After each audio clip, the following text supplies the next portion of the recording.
నేను ప్రశ్న అడగొచ్చా? ఈ నెలలోనండి ఒక్కసారి కూడా ఈ సెల్ ఫోన్లో చెడు లేకపోతే అసభ్యమైనది చెత్త నేను చూడలేదండి అన్న వాళ్ళంటే చేయగలరా?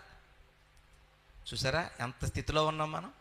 నేను జీవితాంతకాలం అనలేదు, ఈ ఒక్క నెలలో సెల్ ఫోన్లో అడ్డమైన చెత్త, అర్ధనాగ్న దృశ్యాలు, పనికిమాలిన దృశ్యాలు, డబుల్ మీనింగ్ సీన్లు, డబుల్ మీనింగ్ దృశ్యాలు, పనికిరాని సినిమాలు, ఇవన్నీ నేను అసలు చూడలేదండి ఈ నెలలో అన్న వాళ్ళు చేయి చూపిస్తారంటేనే మన చేయి లెగిత్తలేదంటే ఖచ్చితంగా మన చూపులు ఏం చేసినాయి?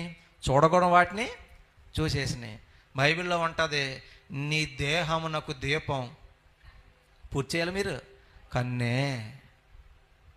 నీ చూపులు ఏం చూస్తాయో నీ మైండ్ అదే ఆలోచిస్తుంది. అర్థమవుతుందా? నువ్వు కామ వికారమైనవి చూసావు అనుకో సెల్లో, నీ కోరికలు అయ్యే పుడతాయి. తర్వాత సిగ్గు విడిచి బరి తెగించి అవే చేయాలి.